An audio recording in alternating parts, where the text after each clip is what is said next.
Hello, hello my lovely friends, and welcome back to the channel. Today, Sophie and I are here. Yeah, Sophie, gonna stay still for a minute? You wanna say hi? Oh, there we go. Yeah, there you are. Today, Sophie and I are going to be sharing with you how we came up with these journal covers.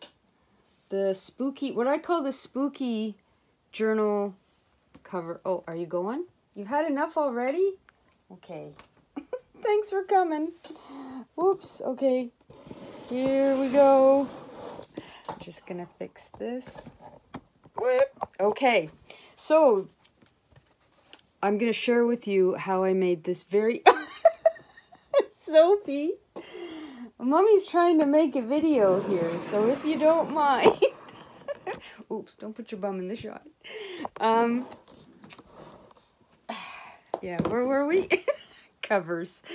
I'm going to share with you this very simple and ridiculously easy technique to make these covers look a little bit aged, so that the cardstock looks a little bit old, a little bit leathery, and it certainly has this really interesting texture.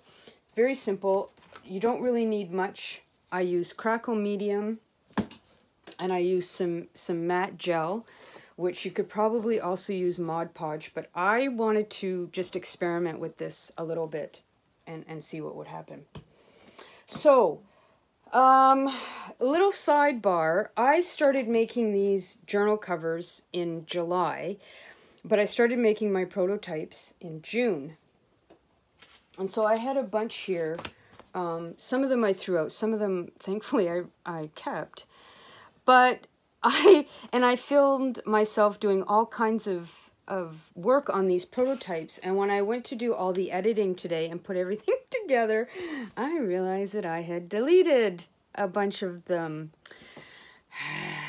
So anyways, long story short, I'm going to put together a video tonight for you guys of how I did this. Unfortunately, some of it is just going to be me talking about what I did. Hi again, Soph. And showing you clips of some of the videos that I still have over top of me. Sophie. Oh, cats. I love you, darling. Oh, you make Mommy laugh every day.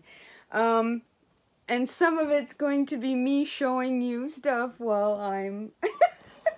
just like this, while I'm talking over it. So I apologize in advance for the fact that I don't have a proper tutorial. Oops. And I don't have a proper introduction for you either.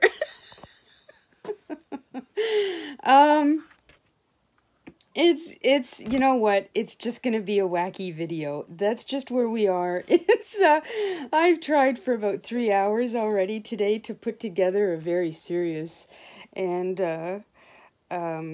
quote-unquote professional how-to video on how to create this look on these journal covers, and I've just given up. I think the universe is trying to tell me that I should just go with the flow and put this together for you. So what I'm going to do is I'm going to turn the camera around. I'm going to show you the stuff that I used, and I'm looking in the wrong direction. I know, I apologize. Yeah, we're gonna go and take it from there. So, again, I apologize in advance for this being a little bit crazy and haywire, but we'll get there. We'll get there. So, again, really easy. So please stick around and watch this, because I think that if you're interested in making a fun journal cover for yourself for Halloween, especially with collage that has some interesting texture on it, I would love for you to see how to do this, because I think you'd really enjoy it, and you will also really like the results. Okay, I'm going to turn the camera around.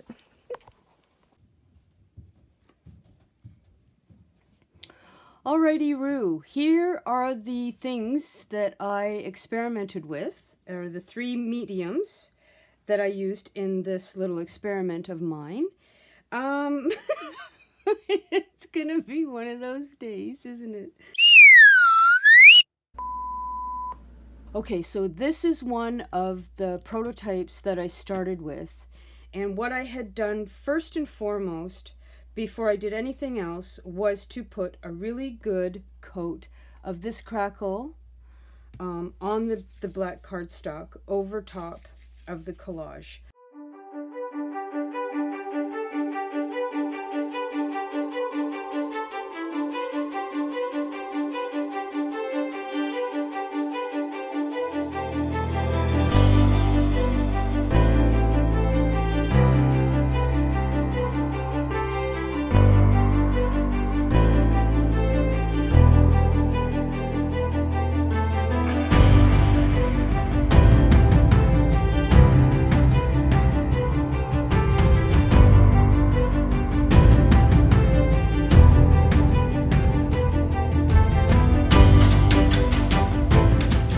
Just let it dry for a little bit. I think it only took about, well, maybe half an hour. Then I went back and I took on the one side of this, you will see in the video that I'm going to edit in, I decided to experiment and I used this matte gel on this side and I had another one called Golden. And I used it on this side because I wanted to see if there was going to be any difference in how these gels covered the Crackle. And I was just playing around to see if for whatever reason, if I was going to get a different result. And of course, on this side, I used the spatula to put the matte gel down, again, to see what kind of results I would get. And then on this side, I used the big brush.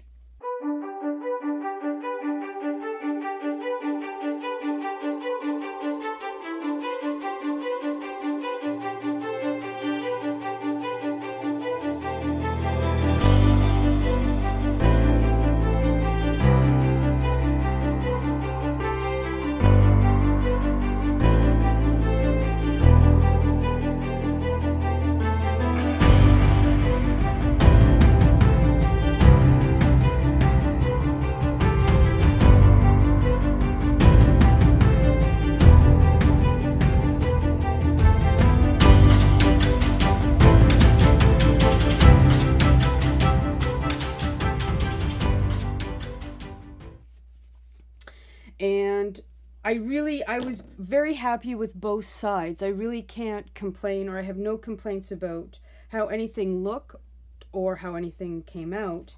I, in the end, just preferred the look of the brush strokes on this side.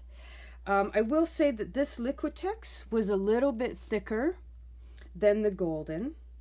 But other than that, I really didn't notice a difference between the two matte gels. So, I ended up using a total of 3 coats of Crackle and 3 coats of the Liquitex, or the matte gel, for the covers that I made for to use for the actual journals that I put in my Etsy store. So I used the Crackle first. I let it, like I said, I let it dry. Then I went ahead and put the Liquitex on, let it dry for half an hour, 40 minutes. Then I went back and put the Crackle on, and I just, you know, altered and layered them up like that. And I don't, to be honest with you, I don't really know why I picked 3 layers and 3 layers. By the time I was done with the total of 6 layers, I just sort of looked at it and I was like, okay, I think it's done. I just liked the effect that I got here. Now I'm going to try and get this in the camera and on with the light at the same time. So hopefully it'll pick it up. There we go. I'm really happy with how this turned out. It looks exactly like what I had hoped for. These came out quite smooth looking, in the sense that you can really see the texture of the Crackle. Now I could have used a heavier gel, I suppose, and maybe that would have given me a rougher texture as well. But I decided for these just basically to keep it simple because I was making a lot. I think I made 20 or 23 covers in total. So time was a little bit of the essence. So these, again, these are the prototypes. And the difference was with these. This one was the first one that I did, and I really wanted to see what it was like when I really gooped over the stitching. And I just wanted to see basically how heavy I could get the matte gel on it before it got too goopy. And like I said, I don't really mind these. This is okay for Halloween. And then these two, what I thought would be fun was, after I did one layer of Crackle and one layer of this Liquitex, I decided to try this Tim Holtz Distress Medium in the vintage color. And I'd seen other people use this on YouTube, and I was very curious about it.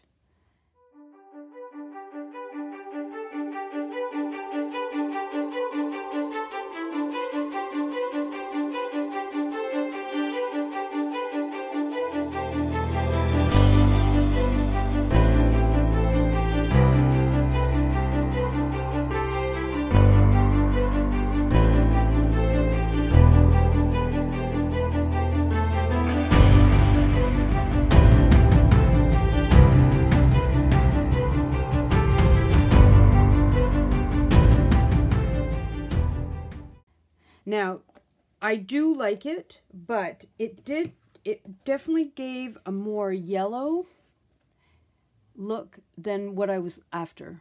So it definitely looks very aged, and I can see where this would work under many circumstances. However, it just wasn't what I was looking for these. I wanted these to be a little... what's the word? I don't know if cleaner's the word, but so you can really see the difference here with the yellowing versus these ones that don't have them on it. And even this one here, right? So, but if this is something that you're after, if you really like this, I do really recommend this. I got this on Amazon. In fact, I got all of these. No, this I got at Michael's. But this Folk Art Crackle Medium I got on Amazon as well. So, that was the covers. So basically all I did was, I did a layer of Crackle, let it dry, a layer of the matte gel. If you don't have matte gel, I don't see why you couldn't use Mod Podge. Let it dry. And then the only thing that frequently happened, of course, before I glued the backs on them, was that they really curled up a lot. So once I had done the layer of Liquitex, and I let them dry so that I knew that it wouldn't stick to anything, I put them under some very, very heavy books. And I let them sit under the heavy books overnight. And that really helped, of course, to flatten things out. Because I was a little bit concerned about gluing the backs on when they were really, I mean, some of them curled right up. You know, it was, I mean, it's glue and water on paper, so of course it's gonna sort of contract and curl up a bit, but yeah, so just putting them under the heavy books really took care of that problem. And then when it came time to put the backings on, what I did was, the first one I tried, I decided to use the glue stick because I wanted to see how the glue stick would hold. So I took my cover and I put a ton of glue stick on the back, and I put a piece of cardstock, you can see there, and it didn't, it obviously, it didn't really hold. It hold in spots, but it certainly didn't give me what I was looking for. So I decided to stitch it, and then I went in and put the glue stick on again and put another piece of cardstock, the 65-pound cardstock, on the back. And again, it just didn't, obviously. I mean, I didn't really think it would, but in the interest of just experimenting, I thought I would see what would happen. So I decided the next thing to do was to pull out the big guns, and I got out Aleene's tacky glue, which, you know, is pretty much the grandmother of all glue. And so I have to say, this stuff is super duper ridiculously tacky and sticky and thick, which is what that's how it's designed, right? It's supposed to be like that. But I found as is was just way too thick, and it was too much for creating the backs on these guys. So on the next one, what I did was I watered down the Aleene's, and then I just spread it very thick and very generously over the back of the cover. I put another piece of cardstock, and you can see here I used like a craft cardstock. And I let that sit and dry underneath a book, a heavy book, I'd say for a good 2 hours. Then I came back, I took my watered down tacky glue once again, and then I glued over top of the second piece of cardstock. I put the black, or in this case, I put the gray cardstock over top, and then I let that sit underneath the book overnight. And I have to say, I was really pleasantly surprised with just how fantastically solid and sturdy and durable these covers were once I got the 2 pieces of cardstock glued onto the front with the watered down glue. It helped take the curling right out of the cover. I stitched around it just because I really like the look of stitching. As somebody who used to sew for a living, I still have a soft spot for stitching, which is part and parcel why I wanted to put the zigzag around the main piece of paper on the collage. But you don't have to do that. That's just my personal preference. And you don't have to stitch around the cover. Like I said, that was just because I liked it. As you can see here on this little mini prototype that I made, these are done in the exact same way, and this, even when I put it through the binding, it's great. It's not coming apart. So yeah, I love this. I love this glue, which is why I bought this lifetime supply practically of it. But anyways. But again, I do recommend, if you're going to do a prototype and you're sort of playing around and you're layering up, you know, your cardstock, water it down a little bit. It just makes it go on a little bit easier, and it's just easier to brush it on there. And you're still getting a really tight, great bond. I mean, it's solid. And that was really the whole point, was I was trying to come up with an interesting cover that was a little bit different, that had this texture on it, so that it was, you know, applicable to the spooky season, but at the same time was going to be durable, so that when people were using these journals, I was creating a cover that would be reliable and quality. And the one thing, is I had decided that I was going to put a large pocket on the front of the inside of the cover. So the fact that there is a little tiny bit of rippling in here from the glue on the paper, I wasn't bothered by, because I knew most of it would be covered up with the pocket in the front. But even still, there's a little bit of rippling here, but I think that's to be expected when you're really saturating the paper with so much glue, right? But this is super easy, and really what took the longest was the drying in between and waiting for things to dry and then go back and put another layer on and dry. But certainly experiment, and you know, like I said, you don't have to do the 3 layers and the 3 layers if that's not something that suits you, or maybe you want to play around and do more layers. I mean, I don't think I would get more Crackle than I got. Wait a minute, where am I here? I don't think layering on more Crackle paint or Crackle medium would have made it more aged looking. But I like the way it feels. And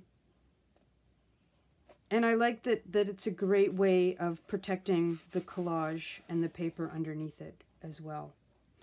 And the backs, again, I did the exact same procedure for the back. I just printed off my image and I glued it. Now that was just on a piece of paper. Then I glued that onto a manila file folder because I have a whole bunch of them. I let it dry. Then I went ahead and did the Crackle and the Liquitex. I think, to be honest, I only did 2 layers and 2 layers for the backs. Then I let them dry, and then I went ahead and glued the cardstock, 2 pieces of cardstock on the back, so that these were super solid and strong and tough as well as the front. Together, these make a really solid front and back. Now, it did occur to me, of course, that not everybody's going to have a binding machine. So what I was thinking was, what you could do, and what I would do is, hang on here, now I haven't done this, so this is, you know, a little bit of in theory.